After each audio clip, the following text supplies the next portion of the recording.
What's up, YouTube? This is Big Mike. In this video, I want to talk about something. I don't know what the sports media outlets have mentioned this or not, but today is the 25th anniversary of the first retirement of basketball legend Michael Jordan from the Chicago Bulls. And in my opinion, this was the retirement that, unlike the other two, we really didn't see coming. With the Wizards, he announced that was going to be his last year, 2003. In 98, we kind of got the feeling he had said, if I'm not mistaken, I think he retired January 13th, 1999, but we all kind of saw that coming because of the fact that he had already said he wasn't going to play for any other coach other than Phil Jackson. So we saw that coming. October 6th, 1993, I didn't see that coming. All right. I'm 38 years old now. I'm becoming an old man. When I first started uploading, I was 31. I had no gray hair. I was 26 when I first got on YouTube. I'm 38. I'm looking in the mirror of the day, man. I'm getting more and more gray hairs in my beard. Shit, by the time I'm 45, man, my beard might look like David Banner, man. The fuck? But I was 13 back then. And it was toward the beginning of my 8th grade school year. And the Bulls had just come off a three-peat. They did something that no team had done since the Celtics team of Bill Russell, John Havlicek, K.C. Jones, Sam Jones, and those guys, Don Nelson. And the talk, what I remember that summer was that could the Bulls four-peat? And that was a talk, that year. Can the Chicago Bulls win 4 championships in a row? So what I remember about that day, I got up for school. I didn't look at the news at all. I didn't look at the news. If I'm not mistaken, I didn't find out about, I'm trying to remember. I think I found out either on the school bus or at school. I think it was when I was on the school bus. I was hearing chattering of that. And I didn't believe it, And then when I was at school, that's when I heard it. And, it was a shock to the system.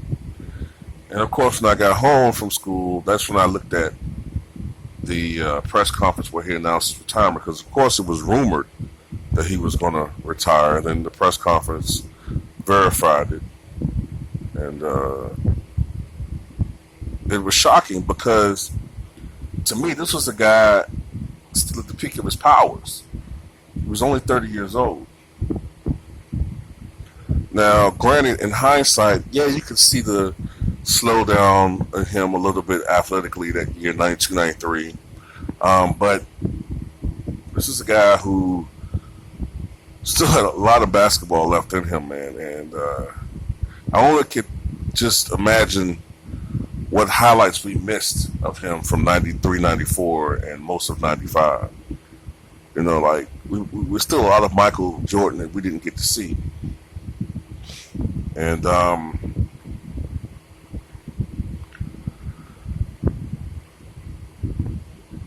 at the time, I didn't know whether he was going to come back from basketball. Come back to basketball. I really didn't know because he was so definitive at the time that he didn't, desire to play the game anymore. And I do remember him saying maybe years later, but I'm thinking man, you're 35, that's old. You won't even be the same player anymore. So I knew that athletically, even then, I knew athletes tended to decline in their mid to late 30s. So I thought Michael wasn't going to be back anytime soon. And after the shock eventually wore off, then you start thinking, okay, well, what can we do? There was all this talk about, will the Bulls be able to win 20 games without him and stuff like that. And, I knew that we were a better team than that. I thought it was an insult to Scottie Pippen, who had emerged as a legitimate all-star. I thought that was a insult to Horace Grant, who, if I'm not mistaken, was an all-star that very year. B.J. Armstrong emerged as a very good player that year for the Chicago Bulls. So we had talent around Michael Jordan. And I think, and I know this is kind of hard to, some people don't want to hear this, but I think that Chicago Bulls team with Michael Jordan would have won a fourth title. Now, the 95 team, I don't think they would have won a title. But 94, I think, with Michael Jordan and the team, they would have won another NBA championship. Because, in reality, in my opinion, I think that in that 1994 finals, I thought that the Knicks lost that series more than Houston won it. Now, don't get me wrong, Houston deserved all the credit in the world for winning that championship, but how many times can you have a series where your two main scorers, Patrick Ewing and John Starks, shoot 38% and 36% from the floor and still go 7 games and lose by 6 points, I think. 90-84 was the final thing. And it took some clutch shots from Sam Cassell and Vernon Maxwell to cement the game. So to me, I take that. I put Michael Jordan on that Bulls team, and I still don't think that Knicks team in '94 was as good as the one in '93. I just don't see it. And I know people say Hakeem Olajuwon always had our number, but we didn't play them much. We only played them 2 games every year. So it's not like we had a lot of familiarity with that team. So I think that Phil Jackson, I think they would have adjusted to Hakeem. I think they would have probably tried to keep the ball in his hands as much as possible and try to let other guys beat us. That's not going to work all the time, but that's what I think the strategy would have been with that team, to let other guys try to beat us. Or it's possible that they would have just let Hakeem Olajuwon try to score 35 points a game and shut down the other guys offensively, including the shooters. So whatever strategy would have been, I think the latter, now I think about it, probably would have been more likely. But the Bulls would have figured out a way to beat that team, man. And but anyway, that's a moot point because Jordan was there anymore. So I figured that we would probably be a team that would be an 8 seed, But the thing about that 94 team was that proved to me how great a player Scottie Pippen legitimately was, how good a team we really were, and how great a coach Phil Jackson really was. And but I can't say that whole season that Pete Myers filled the void. He didn't. I mean, there's no disrespect to Pete Myers, but when you grew up watching the greatest player that played the game, 3-4 nights a week, I didn't get to see all the Chicago Bulls games. I didn't live in Chicago, but I saw enough of them so that you got used to seeing greatness and spoiled by greatness. So then you have this guy like Pete Myers, who was a fine defensive player, but Michael Jordan on offense, he wasn't, and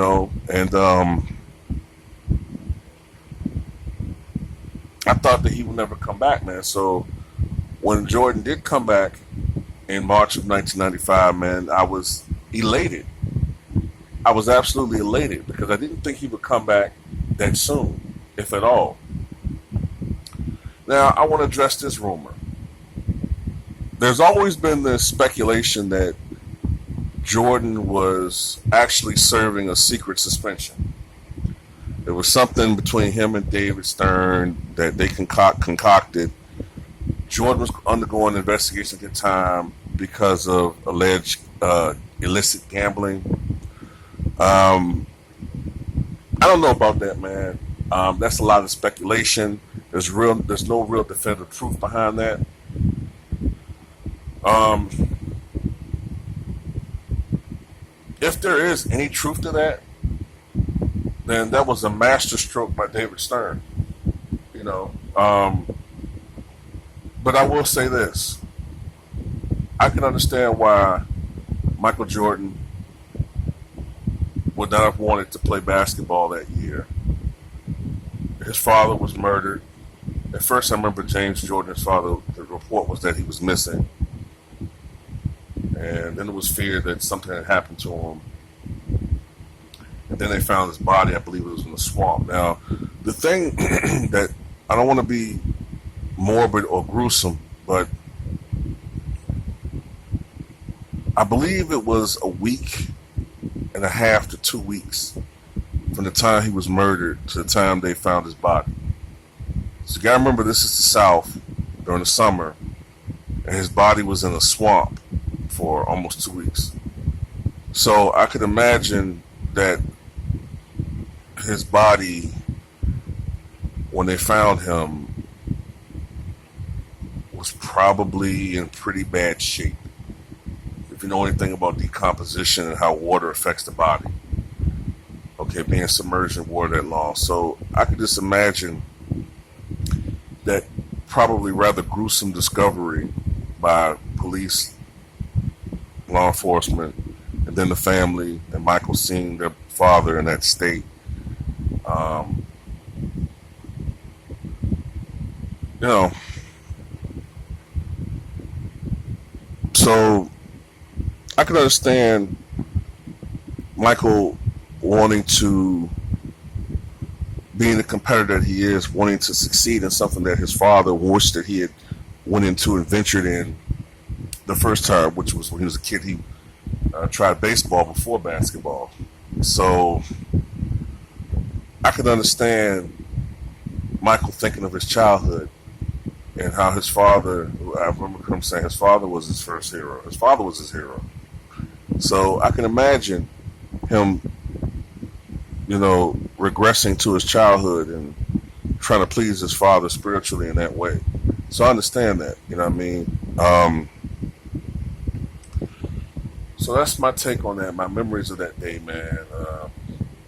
It was real shocking, you know, his retirement.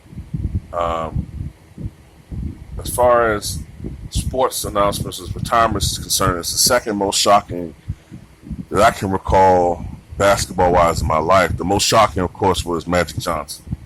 I think it was, November the 7th or November the 8th, 1991. I think it was November the 7th. That was the most shocking. Okay. But tell me what you guys think, man. Those of you old enough to remember that day.